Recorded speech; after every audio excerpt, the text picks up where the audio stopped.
안녕하세요. MLST 다차원 학습전략검사 실시와 해석을 맡게 된 이은정입니다. 오늘은 실시하시기에 앞서서 MLST가 어떤 검사이고, 그다음에 왜 해야 하는지, 그리고 결과를 통해서 어떤 정보를 얻으실 수 있는지, 그 결과의 신뢰도를 좀 높이기 위해서 어떤 점을 고려해서 검사를 수행하셔야 되는지에 대해서 간략하게 설명을 드리도록 하겠습니다. 우선 첫 번째로 MLST가 어떤 검사인가, 여러분이 학업 성취도를 얻으시는 데 있어서 영향을 미치는 굉장히 많은 요인들이 있는데 그 중요한 요인들에 대한 정보를 제공해주는 검사입니다. 어, 내가 그 요인들에 대한 수준이 지금 어느 정도인가 이걸 확인하면서 내가 성취상의 문제가 뭔지 포괄적인 관점에서 좀 이해를 할 수가 있습니다. 여러분이 뭔가 학교에서 새로운 배움을 하시는 과정들은 뭔가 자전거를 타는 것처럼 몸으로 익숙해지는 그런 배움이 아니고 뇌에서 되게 고도의 정보 처리가 요구되는 인지적인 학습이기 때문에 내가 자기 조절 능력을 얼마나 적절하게 사용하고 있는가에 따라서 그 학업에 대한 효율성이 결정된다고 볼 수가 있습니다. 그래서 내가 어떤 수행을 하고 있는지 객관적으로 모니터링하는 과정을 통해서 문제점을 발견할 수 있고 효율성을 높이는데 도움을 받을 수가 있다고 생각하시면 됩니다. 내가 공부를 어떻게 하고 있는가에 대해서 장점과 단점을 이해해서 그 부분에 대해서 보완을 하기 위한 노력을 하면 학습 능력이 발전되는가 단순히 보기에는 좀 어렵습니다. 여기에 어떤 중요한 부분이 들어가야 되는데 아까도 말씀드렸다시피 인지적인 학습은 굉장히 고도의 정보 처리 과정이기 때문에 이 부분 안에 정확한 학습, 전략적인 측면을 어떻게 접근하고 있는가. 그래서 그 전략을 습득해서 잘 적용하는 과정이 같이 필요하다고 볼 수가 있습니다. 이 세 가지가 합쳐져야 학습 능력이 발전한다. 이렇게 볼 수가 있습니다. 그러면 이 검사는 이 부분을 좀 확인할 수 있고 내가 이 부분에 대한 수준이 지금 어느 정도인가 이거를 좀 검토할 수 있다. 이렇게 생각하시면 좋을 것 같습니다. 그러면 검사의 구성을 간단하게 살펴보도록 하겠습니다. 그 학업 성취에 영향을 미치는 요인들이 있는데 그 요인들을 이 네 가지로 구분해서 검사지에 구성되어 있다고 볼 수 있습니다. 첫 번째는 성격 특성이고, 두 번째는 정서 특성, 세 번째가 동기 특성, 네 번째가 행동 특성입니다. 하나하나 보면서 좀 설명을 드리도록 하겠습니다. 첫 번째 성격 특성. 내가 그 갖고 있는 학업에 대한 효능감, 그리고 자신감, 성실성, 이런 부분에 대한 수준을 좀 확인을 할 수가 있는데요. 첫 번째로 효능감은 내가 원하는 결과를 얻기 위해서 필요한 노력이나 행동, 이런 것들을 해낼 수 있으리라는 믿음 같은 것을 좀 확인할 수가 있습니다. 그리고 이미 소유한 그 지식, 이것들을 적용을 해서 얼마나 새로운 학습을 내가 할 수 있는가, 그거에 대한 믿음을 효능감이라고 보고 이 문항이 적용된다고 볼 수 있습니다. 그리고 자신감인데 자신감은 노력을 통해서 내가 더 좋은 결과를 얻을 수 있을 것이라는 어떤 확신, 기대를 말합니다. 그리고 공부를 한다고 해서 사실 반드시 학업 성취가 좋을 것이라는 기대를 하기가 어렵기 때문에 그 불확실한 상황에서도 내가 노력을 기울일 수 있는 힘, 이것을 자신감이라고 봅니다.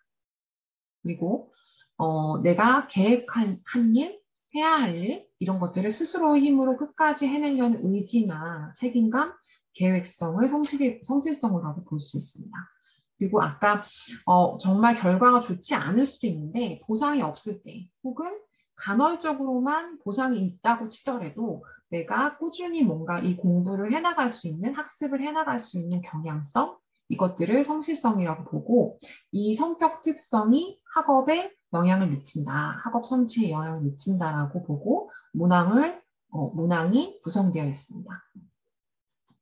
두 번째로 정서 특성인데 첫 번째가 우울, 두 번째 짜증, 불안 이런 부분이 학업 성취에 영향을 미친다 이렇게 봅니다. 그래서 우울한 상태가 됐을 때는 집중력이 부족하게 되고 뭔가 정신적으로 뭔가 정보를 처리하는데 되게 그 어려운 부분이 생기고 그다음에 초조, 피로감, 불면 이런 부분 같은 신체적인 증상이 나타나고 흥미가 상실되는 부분이 생깁니다. 그리고 학업 성취 수행에 직접적으로 방해가 되는 요인이 되기 때문에 우울 수준이 어느 정도인가에 따라서도 학업 성취가 달라진다고 볼 수가 있습니다.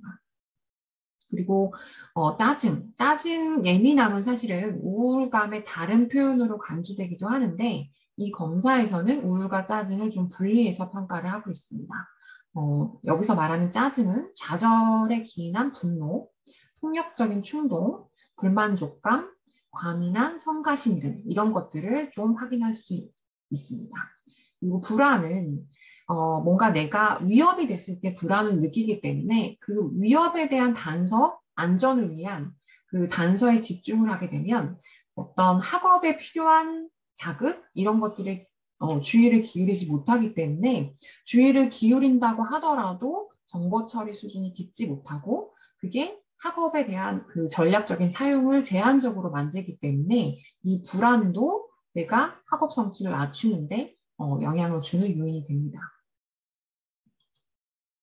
그리고 세 번째가 동기 특성인데 학습 동기, 경쟁 동기, 회피 동기로 나눌 수가 있습니다.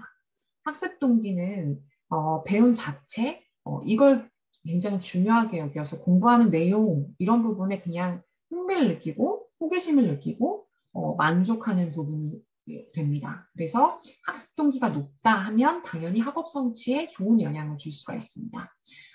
학습 동기가 높은 분들은 너무 쉽거나 어려운 과제보다는 뭔가 투자를 했을 때 성취할 수 있는 과제를 선호하게 됩니다.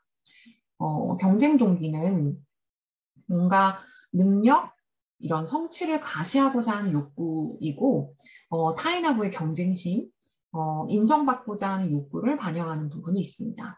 실제 경쟁 동기가 높을 경우에 학업 성취가 높을 수도 있지만, 실패에 대한 두려움이 있기 때문에 뭔가 도전을 받는 상황, 그리고 뭐 시간적인 제한이 있는 시험, 이런 부분에서 불안이 굉장히 발달을 하게 되고, 집중이 저해될 가능성이 있어서 이것도 어떤 일정 부분에 있어서는 학업 성취를 낮추는 데 영향을 줄 수 있다. 이렇게 볼 수가 있죠. 그리고 회피 동기는 내가 갖고 있는 열등한 모습이나 부족함 이런 거를 보지 않으려는 욕구이기 때문에 그 성취 결과로 만약에 내가 무능력함을 확인하게 되는 게 두렵기 때문에 학업을 오히려 회피하게 되는 노력을 하게 됩니다. 그래서 낮은 자존감이나 학습된 무기력을 반영한다. 그래서 이 동기 특성도 학업 성취에 영향을 미치는 요인이 됩니다. 그리고 네 번째가 행동 특성인데, 행동 특성은 한마디로 내가 학습에 어떤 전략적인 접근을 하고 있는가, 이거를 확인할 수 있는데 총 8가지로 구분이 됩니다. 첫 번째가 시간 관리. 시간을 얼마나 효율적이고 계획성 있게 사용하는가, 이 정도를 확인할 수가 있고, 두 번째는 수업 듣기. 수업에 대한 적극성이나 집중 정도, 이런 부분을 좀 파악할 수가 있습니다. 노트 필기. 노트 필기를 얼마나 성실히 하는가, 그 요령이 있는가, 활용을 잘 하고 있는가, 이런 부분. 그리고 공부 환경. 내가 주로 공부하는 장소가 집중에 도움이 되는 정도가 높은지, 또는 방해되는 자극이 있으면 그걸 스스로 차단할 수 있는지, 그런 능력을 좀 말하는 거고요. 그다음 집중 전략은 집중력의 정도, 집중력을 유지할 수 있는 능력의 여부, 잘 되지 않을 때 대처 방법, 이런 것들이 얼마나 잘 습득되고 가지고 있는가, 그걸 볼 수가 있고, 그 읽기 전략은 책을 읽을 때 그 내용에 대한 이해력, 기억 정도, 핵심 내용 파악, 이런 부분을 좀 확인할 수가 있습니다. 기억 전략은 정확한 기억, 그다음에 그 기억한 내용을 오랫동안 유지하는 데 필요한 기억 방법, 요령, 이런 부분을 좀 확인하게 되고, 시험 전략은 계획적인 시험 준비 여부, 그다음에 시험에서 실수를 줄이기 위해서 어떤 전략을 사용하는가, 이런 부분들을 확인을 하는데, 이런 8가지에 대한 수준을 통해서 학습 전략이 내가 지금 어느 정도의 수준이다, 이걸 좀 확인할 수가 있습니다. 지금까지 이 말씀드렸던 행동 특성, 그 다음에 동기 특성, 그 다음 정서, 그 다음에 성격 특성이 검사지에 다 녹아 들어가서 내가 가진 각각의 특성이 지금 어느 정도의 수준인가 이걸 확인하면서 어떤 부분은 잘하고 있구나, 어떤 부분은 지금 좀 약점으로 적용되고 있구나 이걸 확인을 할 수가 있습니다. 그래서 검사를 이제 그 실시를 하시기 전에 어떤 부분을 좀 생각을 하시는 게 필요할까? 첫 번째는 내가 장단점을 확인하긴 하지만 이게 반드시 능력을 측정하거나 누가 더 우수한지 이걸 알기 위한 목적은 아닙니다. 두 번째, 현재 내 상태 이런 부분을 잘 이해하고 이걸 바탕으로 발전을 하기 위한 목적이라는 거를 기억을 해주셨으면 좋겠습니다. 세 번째가 뭔가 내가 이 응답을 할 때 바람직하게 체크를 하려고 노력하고 있지 않은가. 가능하면 좋은 쪽으로 표현을 하려고 하지 않은가. 그런 부분을 좀 주의하시면서 가능한 한 솔직하게 응답을 하시는 자세가 필요합니다. 그래서 마지막으로는 누락 문항이 없는가 이걸 좀 고려를 하시는 게 좋은데 만약에 문항이 누락돼서 응답을 많이 하실 경우에는 신뢰도를 낮추는데 영향을 주기 때문에 꼼꼼하게 보셔서 빠트리 문항이 없는지를 체크하시는 게 중요합니다. 총 185문항으로 구성이 되어 있고 대략 50분 정도 소요가 됩니다.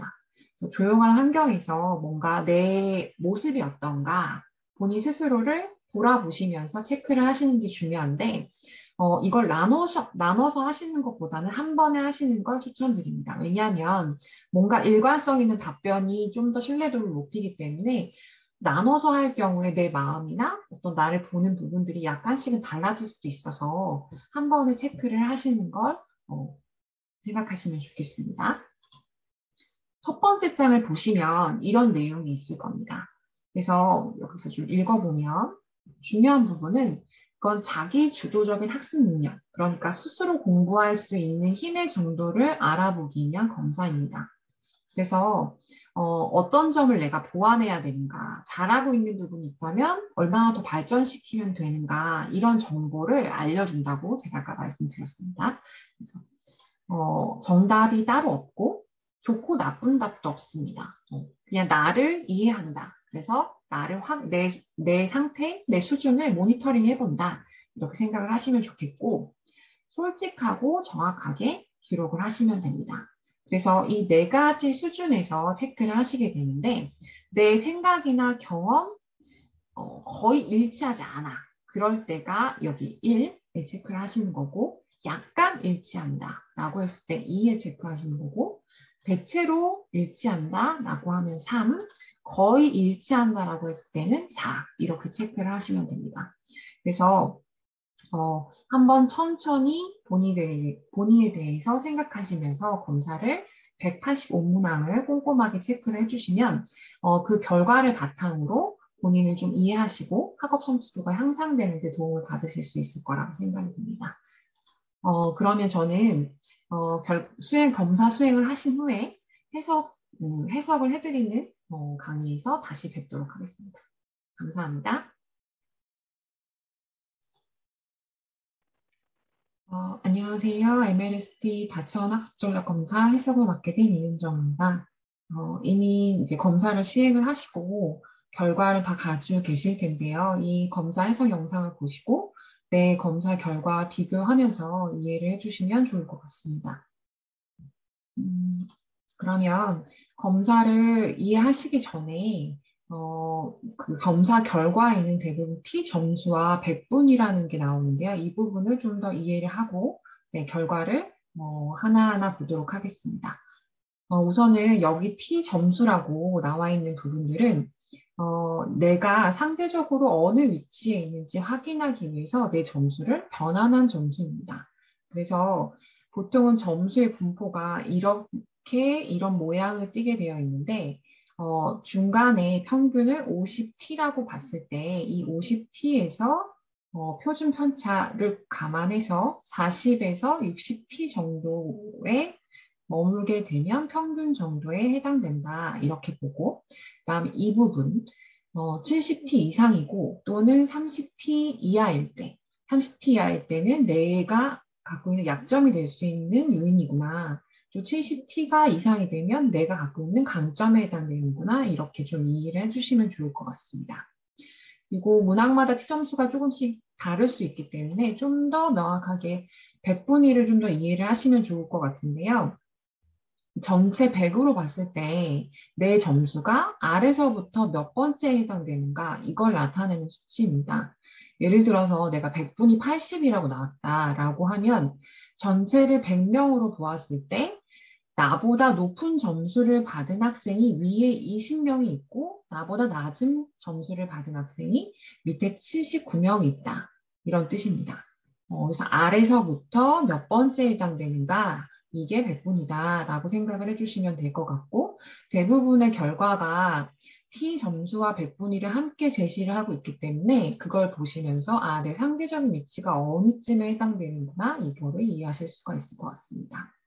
그러면 여기서 또 하나 되게 중요하게 생각하셔야 되는 부분이 있는데 점수가 굉장히 절대적으로 변화되지 않는 절대적인 의미는 아닙니다. 그래서 학습 상황이나 변화, 노력 여부에 따라서 이게 가능하다는 것을 기억을 해주시고 따라오셨으면 좋겠습니다. 그럼 본격적으로 척도별 점수를 좀 확인하려고 하는데요. 여기서 보충 척도라는 것이 나옵니다. 이것은 결과가 얼마나 신뢰를 할 수 있는가를 확인할 수 있는 내용으로 구성이 되어 있습니다. 그래서 첫 번째로 그 결과 신뢰성 지표를 봤을 때 첫 번째 항목은 반응 일관성입니다. 반응 일관성은 문항이 이렇게 좀 185문항이 막 제시되어 있을 때 이 문항이 유사하거나 상관이 높은 문항들이 있는데 내가 체크를 한 것이기 때문에 대부분 같은 방향으로 응답이 돼야 되는데 다른 방향으로 응답이 되면 그 결과를 신뢰할 수가 없다고 보겠죠. 그래서 이 높다고 나오는 게 신뢰도가 높다 이렇게 볼 수가 있고 만약에 일관성이 낮다고 나오면 내가 뭔가 검사를 한 태도에 있어서 좀 문제가 있었거나 아니면 나에 대한 내 이해 수준이 낮을 때 발생할 수도 있습니다. 그러면 연속 동일 반응. 이 부분은 뭐냐면 이 문항 배열 순서를 기준으로 해서 15문항 이상을 쭉 한마디로 줄을 세웠다. 이렇게 표시할 경우에 연속 동일 반응이다. 이렇게 볼 수 있고 당연히 없음으로 나오는 것이 바람직한 결과라고 볼 수 있습니다. 다음은 사회적 바람직성인데 여기 이제 T 점수가 나오겠죠. 44.56이라고 나오는데 40과 60을 평균 안의 범위라고 봤을 때 어느 정도 바람직하게 응답하려고만 하진 않았다. 솔직하게 응답하려고 했다라고 볼 수가 있는 점수입니다. 좀 더 구체적으로 보면 여기 타인한테 의도적으로 잘 보이려고 하는 정도를 나타내는 문항이고 만약 이 별표가 찍혔다면 신뢰도가 낮다 이렇게 봅니다. 왜냐하면 이 사회적 바람직성이라는 문항은 대부분 누구나 한 번쯤은 경험을 해볼 수 있는 사건을 문항으로 제시를 하고 있기 때문에 그것도 아니라고 응답을 하면 나는 좋게 보이려고 응답을 했을 가능성이 높다라고 생각할 수 있다는 거죠. 그래서 이거는 너무 높지 않는 게 신뢰도에 도움이 되는 부분이다라고 보고요. 다음은 무응답입니다. 그래서 무응답이 너무 이렇게 15개 이상일 경우에는 전체적인 결과에 신뢰도에 문제가 생긴다고 볼 수 있습니다. 만약에 이 무응답을 했다고 해서 점수가 체크가 아예 안 되는 건 아니고 이 무응답을 했을 경우에 이걸 평균 대부분의 사람들이 응답하는 정도의 수준으로 대치가 돼서 해석은 하긴 하지만 그렇다고 내가 체크한 것은 아니기 때문에 나를 확인할 수 있는 결과가 좀 명확하지 않다라고 볼 수 있죠. 그래서 신뢰도를 낮추는 결과를 가져온다 이렇게 볼 수 있습니다. 다음은 부가 정보입니다. 이거는 결과를 좀 더 풍부하게 이해하기 위해서 제시된 지표들인데 이 성적은 여러분이 그 문항에서 본인이 응답한 정보입니다. 이거는 절대적인 내가 그 객관적인 성적을 확인하는 게 아니고 내가 응답한 정보다. 근데 이 검사 해석 시의 대략의 성적대를 확인하기 위해서 포함된 문항이고요. 학습 시간을 보시면 이것도 이제 T 점수를 봤을 때 평균 범위에는 들어가죠. 그렇지만 그렇게 높은 수준은 아닌 것 같습니다.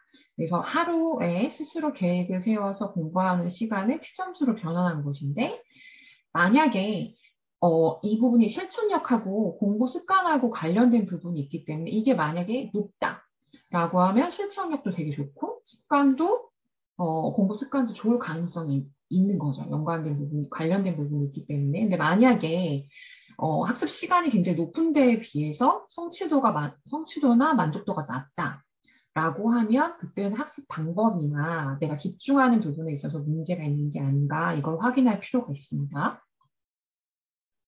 그리고 성적 만족도. 이것도 본인 학업의 성적을 만족하는 정도를 T점수로 변환해서 나타낸 것입니다. 이 부분도 54.11로 나왔기 때문에 뭐 평균적으로 아주 만족하진 않지만 네, 중간쯤이라고 생각을 하고 결과가 나온 것 같습니다. 이거는 실제 성적하고는 별개로 주관적인 만족감을 표현하는 겁니다. 만약에 이제 뒷부분에서 동기에 대한 특성을 말씀드리겠지만 공부를 하는 동기가 누군가를 경쟁적으로 이기려고 하거나 하는 그 학습 동기가 경쟁적이다. 이런 분들은 성적이 잘 나온다고 실제로는 잘 나온다고 하더라도 만족 수준이 좀 낮을 수가 있겠죠. 또는 정서적 불안정한 상태의 경우에도 뭐 우울이나 짜증이나 이런 부분, 불안 이런 부분들이 좀 높게 나타났을 경우에도 이 성적 만족도가 좀 낮게 나타날 수도 있다라고 봅니다. 그리고 이 심리적 불편감. 이 부분은 뒷부분에 이제 그 검사 실시 영상에서도 말씀을 드렸는데 정서적 특성을 확인할 수가 있는데 정서적 특성하고는 무엇이 다른가 그 부분을 좀 확인을 해서 말씀드리겠습니다. 이 정서적 특성의 T점수도 65점 이상일 경우에는 평균보다 높은 부분이 있기 때문에 그것도 좀 주의해서 봐야 되는 부분이고 심리적 불편감, 여기 말한 이 지표가 지금 여기엔 0이라고 나왔는데 이 이상일 경우 이거 그 정서적 특성 T점수가 65점 이상이고 심리적 불편감이 이 이상일 경우에는 주변의 도움을 구하거나 상담을 고려해 보시는 게 좋습니다. 왜냐하면 아까 정서적 특성 문항은 사실은 일상 속에서 경험할 수 있는 어려움 같은 것들이 좀 포함된 문항인데 거기 안에서 일반적으로 경험하기 어려운 증상을 뽑아서 이걸 좀 확인한 겁니다. 그래서 그 문항에 응답한 경우에 이 표기가 되는 거기 때문에 이 표시로 표시가 되고 최대 5까지 확인이 됩니다. 그래서 만약에 내가 여기 아까 기준처럼 2 이상이고 정서적 특성에서도 65T가 넘는다라고 하면 보다 이제 좀 전문적인 확인을 통해서 검사를 통해서 내가 어떤 정서적 문제나 심리적인 어려움이 학습에 영향을 미치고 있지 않은가 이거를 좀 가능성을 탐색을 하시고 또 지원을 받으시면 좋겠습니다. 그러면 다음으로 학습 지수를 설명을 드릴 건데요. 아마 결과지에 이런 형태로 제시가 됐을 겁니다. 학습 지수는 뭐냐면 자기주도 학습의 수준이 어느 정도인가 이걸 보는 건데요. 여기서 중요하게 봐야 될 부분은 이 그림이겠죠. 지수의 점수와 그리고 이분은 지금 96.85로 보통 수준에 해당된다라고 보는데 이 뒷부분은 이 수준에 대한 설명이기 때문에 여러분이 가지고 계신 그 상세 해석의 내용을 좀 더 보시면 될 것 같고 우선 이 지수별로 어떤 수준으로 나눌 수 있는가 이걸 하나씩 좀 말씀을 드리도록 하겠습니다.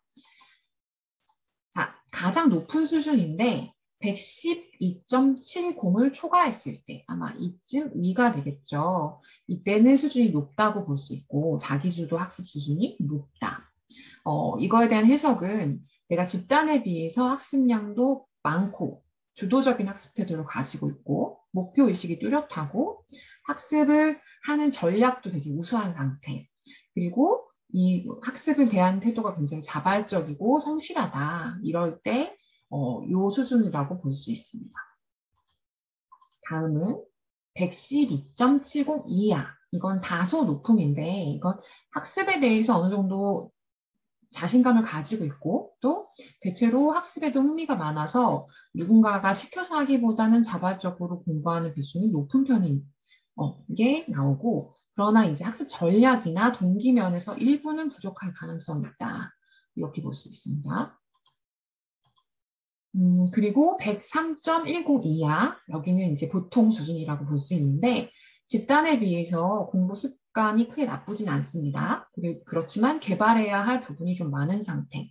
그리고 기본적으로 할 일은 하지만 내가 이제 필요한 공부가 뭘까? 이걸 찾아서 하는 적극적인 태도는 다소 부족할 수 있다. 이렇게 보고, 학습 전략의 일부가 잘못된 습관일 가능성이 있고, 노력에 비해서 그 효율성이 낮은 부분이 존재한다. 이렇게 해석할 수 있겠습니다. 다음은 85.60 이하. 이거는 다소 낮은 수준인데요. 복습을 포함해서 스스로 공부하는 시간이 좀 부족한 상태. 그래서 오래 앉아 있더라도 집중력이나 전략이 좀 부족해서 성과가 낮게 나타날 수 있다. 그리고 학습 동기가 다소 부족하고 성취감, 재미보다는 좀 마지못해서 하는 느낌이 강할 수 있다. 이렇게 봅니다. 자, 마지막으로 가장 좀 낮은 수준의 자기주도 학습을 보이는데 87.25 이하입니다. 집단에 비해서 학습량이 매우 적은 상태, 그리고 외부 요구에 의해서 마지못해 하는 수동적인 태도가 있다. 그리고 학습에 대한 자존감도 낮은 상태. 잘하지 못할 것 같은 막연한 걱정이 있어서 시작하고 끈기있게 유지하기 어려울 가능성이 있다. 그래서 어떻게 공부해야 될지 갈피를 잡지 못해서 마구잡이로 시도를 하고 집중도 좀 어려운 상태다. 이렇게 해석할 수 있습니다. 그래서 여러분들께서 내 이 LQ 주수가 몇 점이고 그래서 어떻게 좀 해석할 수 있는지에 대해서 이걸 좀 보시고 이해를 하시면 좋겠습니다. 그럼 이제 본격적으로 검사 결과를 좀 확인을 해볼 건데요. 이런 그래프가 제시되어 있을 겁니다. 이거는 아까 이제 T점수, 상대적 위치를 확인하기 위해서 변환된 T점수를 그래프 형태로 시각적으로 제시를 한 겁니다. 그래서 빠르게 나의 장단점을 좀 볼 수가 있겠죠. 확인할 수가 있겠죠. 그래서 간단하게만 보셔도 이 그림에서 첫 번째는 해석 방향은 이렇게 가시는 게 좋고 그다음에 눈에 띄는 점수가 보이실 겁니다. 우선 이런 부분들이 좀 눈에 띄죠. 성격 특성만 봐도 이분은 이제 뭐 결과 기대 이 부분이 좀 높은 편에 속하신 것 같습니다. 이거는 결과 기대는 내가 노력을 하면 좋은 결과가 있을 것이다. 이런 생각을 가지고 계시긴 하지만 성실성이 매우 낮죠. 뭔가 내가 계획적으로 성실하게 어떤 의지를 가지고 하려는 태도 이런 부분들이 좀 낮게 나타나시는 부분이 눈에 보이죠. 그리고 학습 전략에 있어서 되게 눈에 띄게 높은 부분이 있습니다. 읽기를 되게 효율적으로 잘 하고 계시다는 거, 학습 전략 안에서 이런 부분들이 우선 눈에 띄는데 한 특성들마다 결과를 좀 하나하나 꼼꼼하게 좀 확인을 해보면서 이해를 해보도록 하겠습니다. 그럼 첫 번째로 성격 특성. 자, 보시면 방금 좀 간단하게 말씀드렸는데 이런 형태로 결과가 제시가 됩니다. 이거는 이제 전반적으로 이 척도들을 종합했을 때 나오는 게 변환된 치점수와 백분위가 나오게 됩니다. 그 성격 특성으로 봤을 때 다소 낮음이라고 나와 있는데요. 이 수준별 설명은 조금 이따가 드리기로 하고 하나씩 좀 보시면 효능감은 내가 뭔가 원하는 결과를 얻기 위해서 노력하고 그 행동을 자신의 힘으로 해낼 수 있으리라는 어떤 믿음 이런 부분이고 앞으로 노력하면 좋은 결과가 있을 거다 이런 기대 이게 결과 기대 성실성은 내가 해야 할 일을 끝까지 해낼 의지나 책임감, 계획성 이런 부분을 측정할 수가 있습니다. 여기서 백분위 부분을 보시면 효능감으로 봤을 때는 대략 평균 정도 수준에 들어가죠. 그런데 여기서 이제 조금 더 의미 있게 봐야 되는 부분의 결과는 이 두 가지입니다. 결과 기대는 백분위로 봤을 때 94.41로 굉장히 그 높은 수준에 해당된다고 볼 수가 있죠. 내가 뭔가 그래도 노력하는 좋은 결과가 있을 거야 이렇게 생각하시는 게 굉장히 높지만 성실성으로 봤을 때는 백분위가 매우 낮은 수준입니다. 그래서 막연하게 이런 기대를 가지고 믿고 있지만 내가 뭔가 해내려고 하는 책임, 의지 이런 계획성들은 매우 떨어지는 상태다. 이분의 지금 특성이라고 확인할 수가 있습니다. 그러면 전체 전반적인 아까 말씀드린 요 전체 종합적인 부분으로 봤을 때 수준별로 백분위 해석을 어떻게 할 수 있는가 이걸 좀 보려고 하는데 수준이 높은 백분위가 81에서 100에 해당되는 경우에는 목표를 달성하기 위해서 확고한 의지를 가지고 있고 꾸준한 실천과 노력이 있는 사람이고 어려움을 극복하고 잘해낼 수 있다는 자신감이 있는 사람 실패하더라도 포기하지 않고 배우는 능동적인 자세가 있다. 그리고 신중하게 계획하는 것을 되게 선호하는 사람이고 가장 큰 장점은 뭐냐면 내가 공부하거나 이 학습하는 것이 남이 시켜서가 아니고 뚜렷한 목표를 가지고 자발적으로 하는 노력이다. 이게 가장 큰 장점이라고 봅니다. 다소 높은 수준은 61에서 80 수준으로 집단에 비해서 공부를 잘하려고 노력을 하고 또 자신감 및 실천력이 비교적 높은 사람입니다.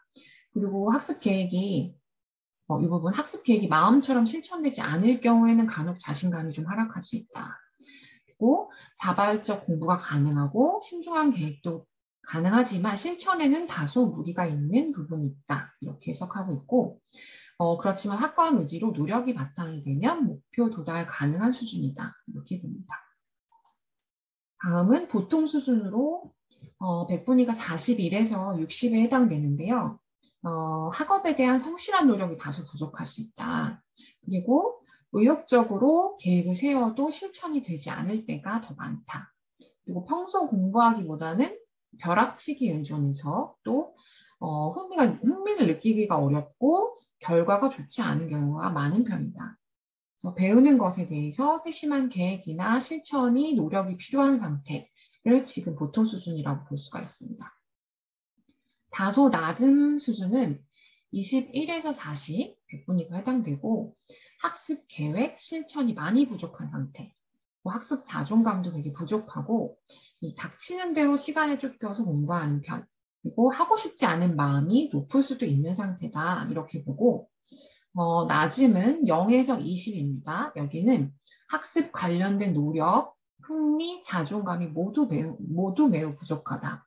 그리고 공부를 해도 오르지 않는다는 어떤 무기력한 상태에 지금 놓여 있고 자포자기하고 집중력 유지가 매우 어려운 상태. 그래서 지금과는 다른 방식의 노력이 되게 필요한 상태다. 이렇게 이해할 수 있을 것 같습니다. 그래서 본인의 결과지를 보시고 내가 지금 어느 정도 백분위 안에 있어서 나는 어떤 수준으로 좀 이해할 수 있겠구나. 이 해석 내용을 좀 반영을 해서 생각을 해주시면 좋을 것 같아요. 자, 다음은 동기 특성입니다. 동기 특성은 이렇게 보시면 자, 아까처럼 성격 특성처럼 종합적인 점수가 나오진 않습니다. 왜냐하면 이 동기 특성을 구성하고 있는 이 세 가지 요인들이 개념적으로 매우 좀 다르기 때문에 같이 합쳐서 종합적인 점수를 제시하기는 좀 어렵습니다. 그래서 각각의 점수를 보시고 이 내용들을 그러니까 해석을 종합해서 생각을 해주시면 좋을 것 같습니다.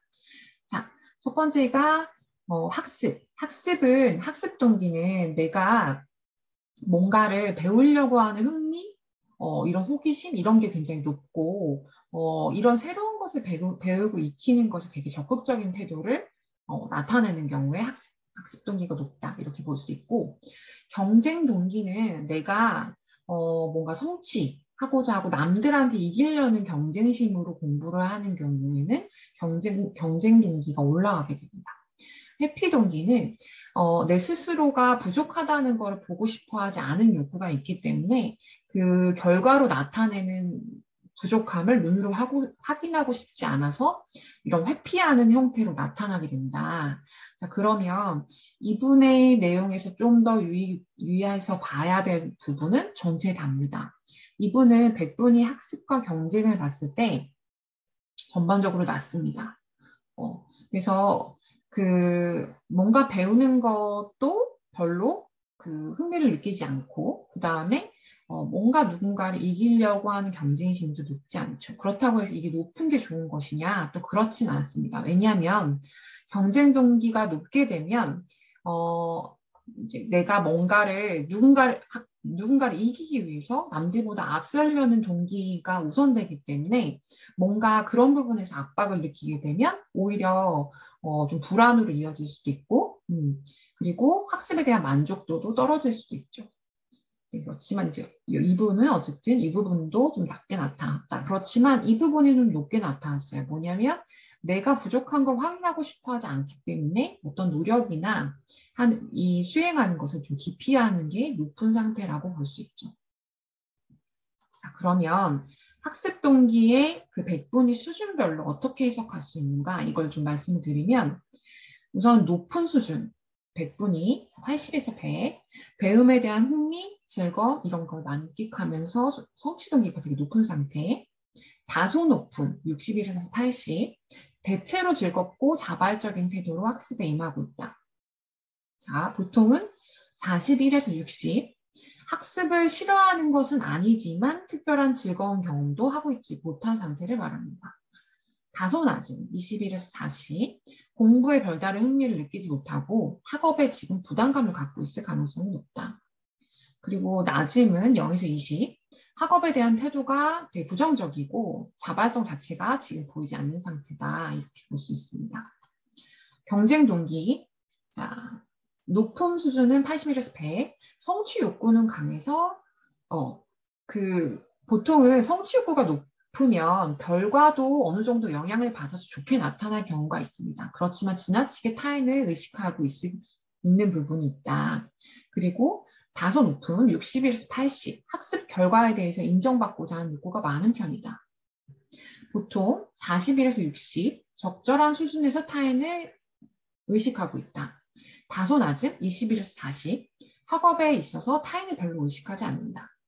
낮음 0에서 20, 성취 욕구도 낮고 자신의 수행을 남과 비교하지 않는다.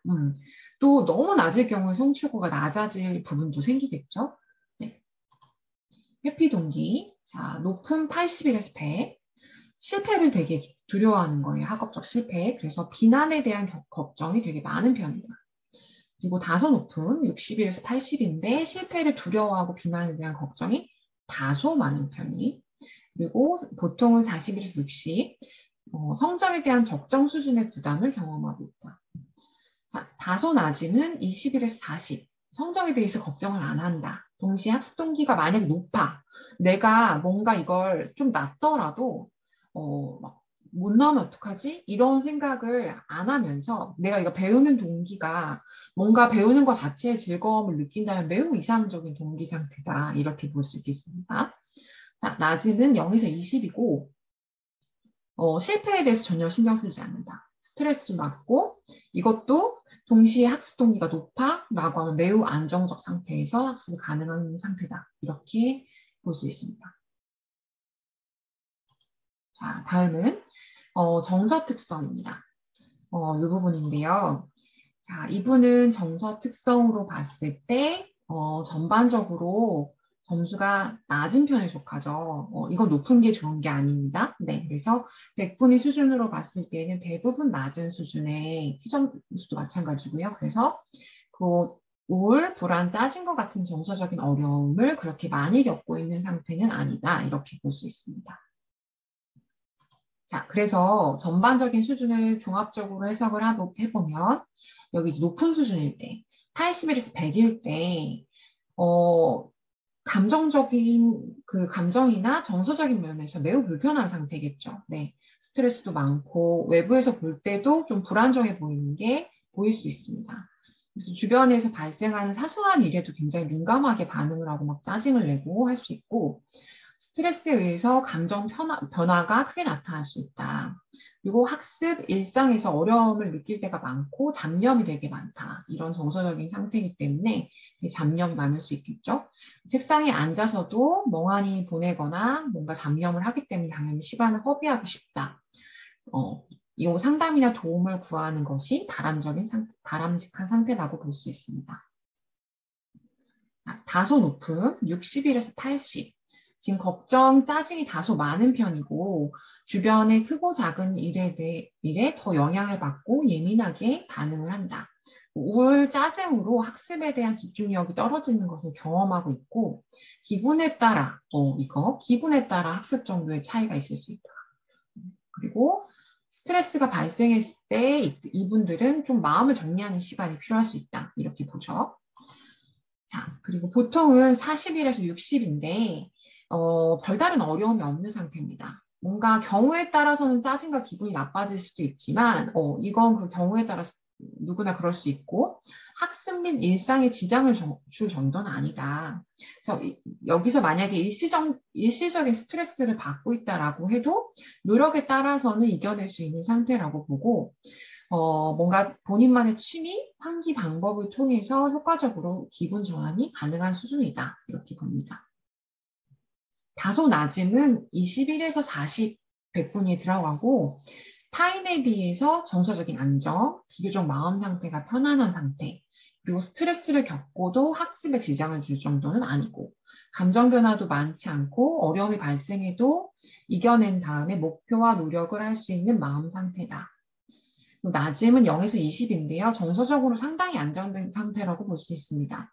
학교나 가정에서 전반적으로 잘 적응을 하고 있고 심리적 어려움도 없어서 이 학습 동기가 높다 하면 학습 능력이나 집중력은 잘 유지될 수 있는 상태. 그리고 학업 과제, 수업 내용도 잘 집중해서 문제를 해결해 나갈 수 있는 최적의 정서 상태다. 이렇게 이해하시면 됩니다. 자, 그리고 요 마지막 원에 이 크게 차지하고 있는 부분은 행동 특성인데요. 자, 내용을 보시면 눈에 띄게 올라가 있는 것들이 좀 눈에 이제 보이시죠? 내용을 쭉 보면 종합적으로 봤을 때도 다소 높음 안에 들어가는 부분이 됩니다. 이건 어느 정도 학습 전략을 좋은 학습 전략 그 습관을 가지고 있다. 이렇게 볼 수 있겠죠. 여기서 시간 관리는 시간 얼마나 효율적이고 계획성 있게 사용하느냐 이 부분, 수업 듣기는 수업에 대한 적극성, 그리고 수업 통해서 중요한 내용을 파악할 수 있는지 여부, 노트 필기는 노트 필기를 성실하게 하는지, 필기 요령을 잘 알고 있는지, 활용 정도 이런 걸 측정할 수 있고, 공부 환경은 내가 주로 공부하는 장소가 집중에 도움이 되는가에 대한 정도, 방해되는 자극을 얼마나 내가 차단할 수 있는 능력이 있는가 이걸 보는 거고, 집중 전략은 집중력의 정도, 유지할 수 있는 능력 여부, 안 될 때 어떻게 대처하는가 이런 방법들을 가지고 있는지 이걸 측정합니다. 읽기 전략은 무작정 읽는 게 아니고 내가 얼마나 이해하고 기억하고 핵심 내용을 파악하면서 읽는가 효율적인 읽기 능력을 보는 것이고 기억 전략은 내가 기억한 내용을 오랫동안 유지하는 기억 기법, 요령 이런 것들을 가지고 있는가. 시험 전략은 그 계획적인 시험 준비와 시험에서의 실수를 줄이기 위한 전략적인 사용 여부가 있는지를 확인할 수가 있습니다. 이 부분에 있어서 좀 유의하게 봐야 될 부분들이 이거겠죠. 보시면 백분위가 굉장히 높은 상태들이 많습니다. 특히나 이분은 읽기를 되게 효율적으로 잘하고 수업에 적극적으로 참여해서 내용을 파악하는 부분들이 되게 높게 나타났고 집중 공부 환경들도 되게 전략적으로 잘 사용하고 있습니다. 사실 그렇지만 제가 체크하지 않았는데 시간 관리에 대한 백분위를 보시면 계획적인 부분 매우 떨어지고 그다음에 노트를 필기하는 부분 이런 부분들도 좀 다소 떨어질 수 있고 기억을 잘 못하고 있는 부분들 효율적으로 이런 것들이 좀 눈에 띄죠. 그래서 이렇게 확인하는 결과를 통해서 내가 장단점이 어떤 전략에서 어떻게 나타나는지 좀 확인하고 보완할 수 있는 부분으로 이어질 수가 있다고 아시면 될 것 같습니다. 그러면 행동 특성에 대해서 전반적으로 종합적으로 이 100분위 수준을 해석을 하면 높은 수준 81에서 100 전반적으로 좋은 습관을 가지고 있고 학습 동기, 실천력 높을 것으로 판단된다. 지금처럼 공부하면 만족스러운 학습 성과를 얻을 수 있는 상태. 다소 높음은 60에서 80, 비교적 좋은 공부 습관, 노력하는 편으로 부족한 부분을 찾아서 보완을 하면 더 좋은 결과를 얻을 수 있는 상태다. 자, 보통은 40일에서 60은 바꿔야 할 공부 습관이 좀 많은 상태. 되도록 빨리 바꿔나갈 필요성이 있다. 그리고 다소 낮음, 20일에서 40은 바꿔야 할 공부 습관이 더 많은 상태입니다. 나름 뭔가 시간, 노력 이런 걸 투자한다고 해도 내가 투자한 만큼의 원하는 결과나 성과를 얻지 못할 가능성이 있고 만족감도 높지 못할 가능성이 있습니다. 낮음은 0에서 20으로 그냥 닥치는 대로 공부하는 유형이고 노력을 해도 만족스러운 결과를 얻기 힘든 상태다. 네, 이렇게 이해하시면 될 것 같습니다. 자, 그러면 지금 여러 특성을 바탕으로 해서 지금 그 네 가지 학습 전략 유형을 볼 수 있는데 그걸 종합적으로 이해했을 때 내가 학습 전략의 유형이 어디에 해당되는가 강점, 약점을 확인을 해서 이를 바탕으로 이 유형을 네 가지로 제시를 하고 있습니다. 아까 지금 앞에서 계속 설명드린 샘플은 굉장히 학습 전략은 그래도 좋은 편인데 어떤 성실이나 내가 동기나 이런 부분도 떨어져서 어떤 노력으로 이어지거나 하진 않은 상태였죠. 여기 보시면 이렇게 보셨을 때 이쪽으로 갈수록 전략을 좀 잘 못 사용하고 있을 경우가 높고 이쪽은 전략이 고전략, 좋은 전략 이쪽은 어떤 노력이나 이런 부분이 투입이 많이 되고 있는 상태, 이쪽은 좀 저투입되고 있는 상태라고 봤을 때 아까 그분은 이쯤에 해당될 수 있다. 그래서 이 각각의 그 전략 유형마다 그러면 어떤 상태인지 어떤 방향으로 좀 접근을 해주는 게 좋을지를 설명을 드리도록 하겠습니다. 우선은 이쪽 주도형입니다. 투입도 높고 전략도 좋은 상태죠. 그래서 학습을 위한 구체적인 노력이 적절하게 투입이 되고 있는 상태다. 그리고 학습 전략도 되게 양호하다. 그래서 자기주도 학습 수준이 비교적 높고 지속적으로 발전할 것은 예상할 수 있고, 더욱더 발전하기 위한 방향은 뭐냐? 단계별로 더 높은 목표를 설정을 하고, 그걸 이제 달성해 나가는 노력을 해주시는 게 좋을 것 같고, 시간 관리로 학습량을 약간 증가를 했을 때 훨씬 더 이 단계별 높은 수준의 목표를 얻을 수 있다. 이렇게 볼 수 있습니다. 자, 잠재력은요. 그 학습 전략은 비교적 양호한 편입니다. 근데 노력의 의지, 실질적인 학습 시간이 다소 부족한 상태. 효율적인 학습 능력을 보유하고 잠재적으로 꾸준한 향상을 기대할 수가 있다. 그렇지만 저투입되고 있는 부분이 있기 때문에 발전 방향으로 봤을 때는 하루에 이제 좀 공부하는 양을 60에서 90분 정도까지 늘릴 것을 권장한다. 이렇게 설명을 하고 있어요. 다음은 성실형입니다. 여길 봤을 때는 고투입이죠. 아마 남들보다 공부를 성실한 태도로 많은 시간 노력하고 있다. 그렇지만 전략이 좋지 않은 부분이겠죠. 내용을 구체적으로 보시면 다른 사람들보다 성실한 태도로 노력을 하고 있는데 학습 전략이 다소 취약해서 원하는 결과를 얻지 못하고 있을 가능성이 있다. 그래서 자기주도 학습은 평이한 수준이지만 발전 방향을 좀 더 생각해 보면 학습량을 늘리기보다는 전략을 적극적으로 보완할 것을 권장합니다.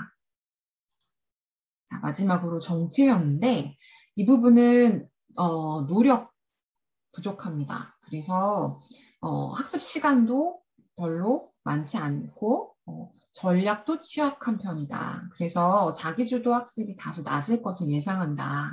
발전 방향은 적극적으로 목표를 설정해서 학습에서의 약점을 보완하기 위한 노력이 필요하다. 그래서 목표를 동기도 좀 부여하고 그다음에 시간도 좀 많이 투여해서 목표를 위한 시간 투입을 하고 전략들도 구체적으로 내가 무엇이 부족한가를 확인해서 보완하기 위한 노력이 필요하다고 볼 수 있습니다.